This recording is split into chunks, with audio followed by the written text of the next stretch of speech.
Air. We are? So I've been making idiot faces for... Hi everybody, welcome to the Edge's Facebook page, #1 show at this particular time.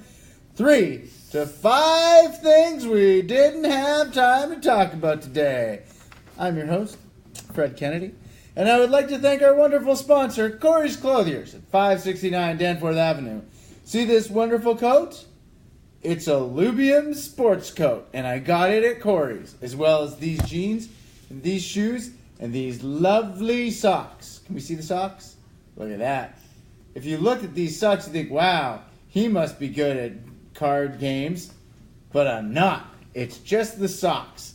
They can give you the illusion of greatness as well at Corey's Clothiers, 569 Danforth Avenue. Now let's get into it, because today is a very important and controversial episode. First story. Do we have the picture of her up? Good. Look at that woman's face. Look at her face. You know why she's smiling even though she's in a wheelchair? Because you know how she got in that wheelchair? That man beside her, her husband, gave her an orgasm so intense it caused a cerebral hemorrhage and she lost control of her lower extremities. Think about that. Think about the most pleasure you've ever given a woman ever. I remember one time after my wife and I started dating and we just went at it pretty crazy. And she said, well, I'm not looking forward to the stairs tomorrow. Oh, how we laughed. She's never looking forward to the stairs ever again. Ever. That's an accomplishment. Imagine being the girl in that picture though. Like, why is your mommy in a wheelchair? Well, I'll tell you why mommy's in a wheelchair. That picture will haunt that girl for the rest of her life. And look at that guy's face. He's proud of himself. She's happy too. That is a messed up photo. It is. There's a lot going on there. I'm telling you. That woman had an orgasm that was so good she lost the ability to walk. There's a lot of guys out there that like to brag about how great they are in bed. But they're not that great. None of them are that great. And odds are you're not nearly as good as you think you are, because women are very sensitive to our fragile little male egos. See women when they're having coffee? I want you to be aware of something right now. Every one of your significant other's friends, like women tell women everything. Everything. If you slept with a woman, all her friends know all about your penis. They know everything about it. They know more about your penis than you do. They know the way it moves around. They know how efficient it is, how great it is. They know all of your dirty little secrets. And the thing is that women aren't nearly as forgiving about you when they're talking to other women as they are when they're talking to you. All the women in this room are smiling right now because they all know that I know their little secrets. They do. They talk about everything. It's terrible. Now, don't feel bad. Don't cry. Don't be up. Look at this guy. First of all, what... Madison, come on. That guy crying? That guy's like better looking than me on my best day of my life. You should have picked like an ugly, frumpy guy crying. Okay, that guy's not going to cry. You know why? That guy's not crying because even if he is bad in bed, we're like, he's really nice to look at though. So, you know. Happy tears. Happy tears. He's crying tears of sadness for all the other dudes that are ugly compared to that guy. Him is flawless. Look at his chin. Idiot. It's terrible. He's probably hung like a donkey, too. Disgusting. Moving on, though. Let's talk about health, okay? Let's talk about physical health. This is a survey of Americans saying that 75% of the United States desperately wants to be in better shape, but they're not willing to put in the effort. Now, I want to emphasize that this isn't a study about if people are able to put in the effort. Like, it's not about, like, socioeconomic factors or anything like that. It's just that people, 3/4 of those surveyed, do not want to put in the effort required to be in good physical health. They want to eat what they want to eat, they want to loaf when they want to loaf, and they want to not walk when they want to not walk. Like, if they could, that means all of them would be going around in motorized wheelchairs if it was an absolute opportunity. They just don't want to take the time and the effort to be, look at this family. Oh, they're not a family. Are they a family? They might be one of those families where the guy has 3 wives. What are those people called? Look at them, they're all wearing matching outfits. Unless you're in a stupid running club. Ugh, good for them. Now I'll say this. I am making fun of them and their ridiculously quasi-matching clothing. But it takes a lot of effort to be in good shape. And the thing is I don't think that this study has anything to do with just physical fitness. I think this is a massive symptom of everything. So you got all these people sitting around being... That's a great picture. You got all these people sitting around being lazy, doing nothing, getting obese and unhealthy and terrible. But we can't say that. We can't even talk about it anymore. You can't say you're unhealthy because then you're body shaming people. And that's a bad, it's not, here's the thing, it's not a bad thing. It's a dangerous thing. Because I'm not saying that we should be criticizing people and crapping on people and making them feel bad every day, waking up being miserable and blah, blah, blah. That's not going to solve the problem. That's just going to make people feel even worse. Like, I'm unhappy because I eat because I'm unhappy. That line, remember? Austin Powers. Is it Goldmember? That wasn't Goldmember. That was The Spy Who Shagged Me. Fantastic movie. Great line, though. Great line. Very true. We can't even point out things like that now. I can't say you're unhealthy without being like, that's bodyist. That's shaming people. And it's not just physical fitness. If somebody's stupid, you can't call them stupid anymore because then you're discriminating against them because they just didn't have the same opportunities that you did. People don't want to put in the effort to do anything. If some kid doesn't want to put in the effort to pass his grade in school, well, we can't fail them. That might damage their self-esteem. Do you know what happens when you tell people that everything they do is great all the time? They can't deal with failure. Failure is part of life. All right? Failing is important. You need to fail.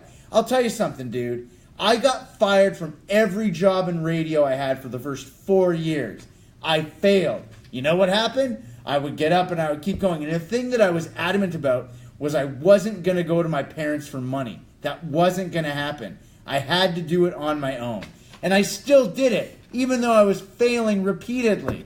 I kept going because I believed in it. And the thing is if people don't know how to fail properly and just deal with it, they'll never achieve their dreams. They'll never achieve their goals.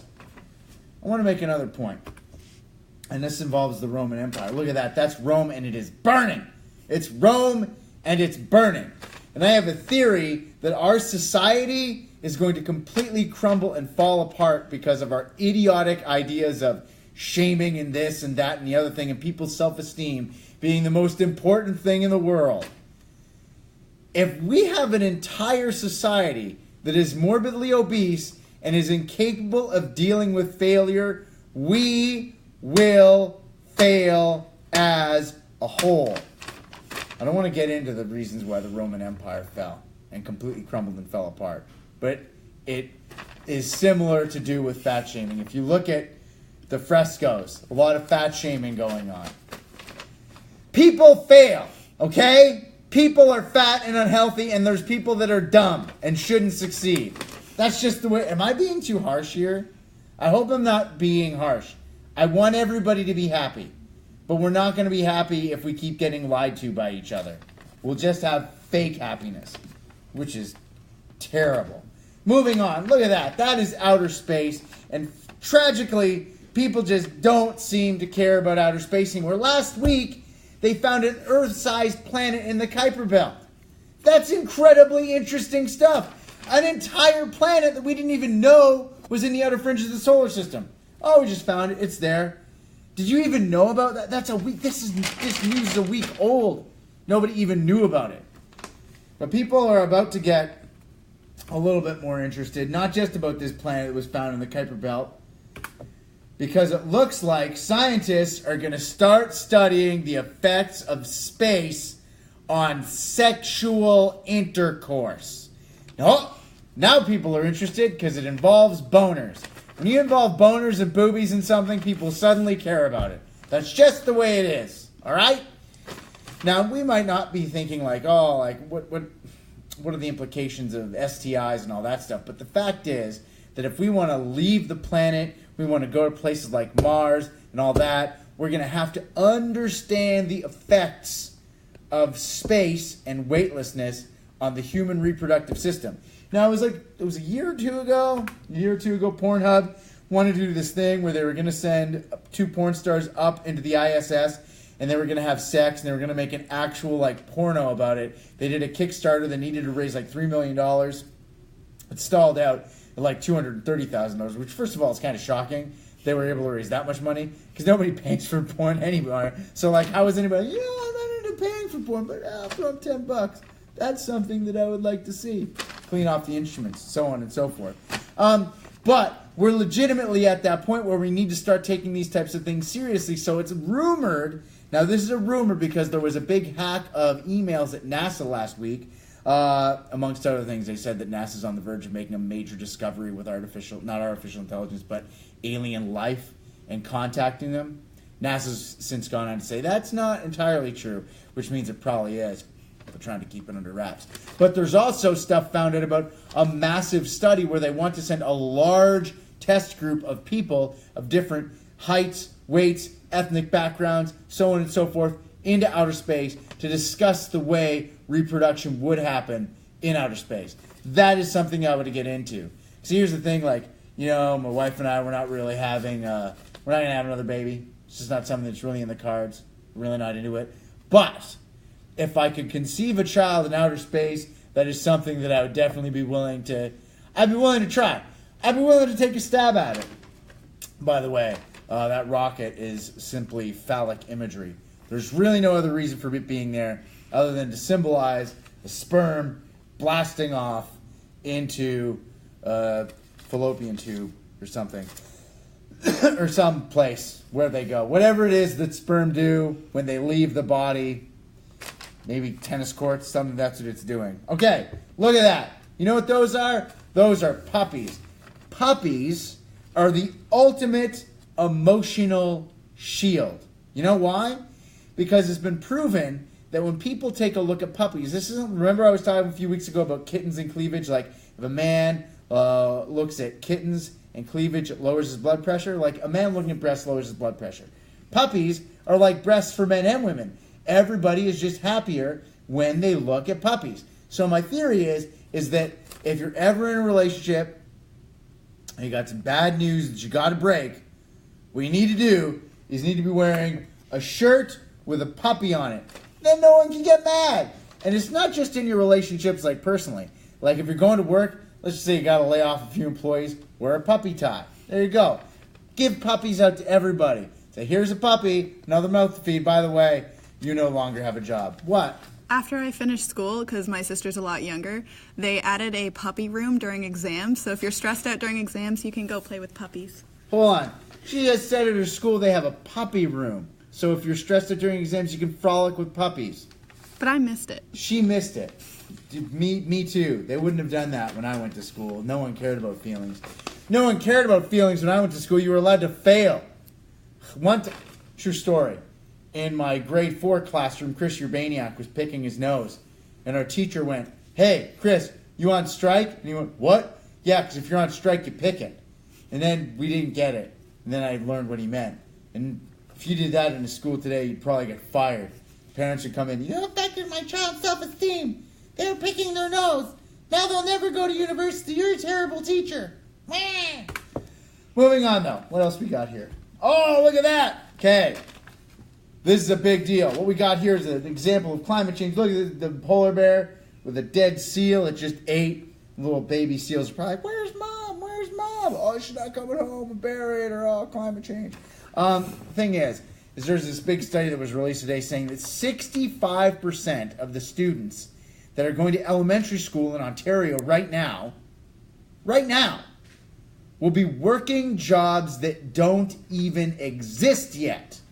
Now, what does that have to do with climate change? I got in a massive argument with my friend last week about climate change because he was saying that there is no confirmed scientific evidence about humanity's involvement with climate change. First of all, there's lots. You're 100% wrong when you say that.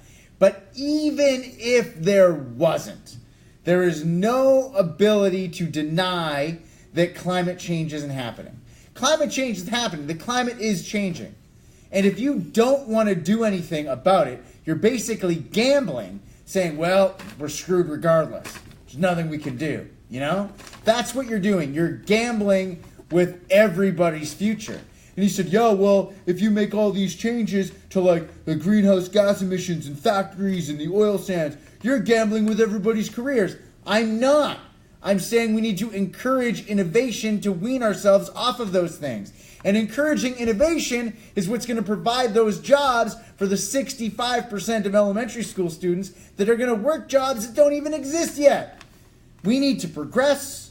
We need to move on. Because pretty soon, we're going to need to be living in like a weird old scientific science fiction community. That's what's going to happen. Like, think about the world that we live in today and how much more advanced it is than the world that our grandparents grew up in. Think about that. They had rotary phones, if they had phones. My grandfather didn't even have a phone. They didn't even have indoor plumbing in their house. My grandfather. Now I get upset if I don't have my cell phone when I go take a deuce. That's how much the world has changed, man. It's like, what is that meme with my grandfather fought in World War II, Korea, built his home with his bare hands, and I put pictures on the internet and hope they get likes. That's the world. It's changing. We're never going to get to Star Trek if we don't start investing in scientific innovation and the future. It's just that simple. All right, I'm done. If we go back, are we going to get back to the orgasm picture? I hope so. Put the orgasm picture back up. Because that is one messed up picture. Is it back up? She had an orgasm that was so good she can't even walk. Have a great day.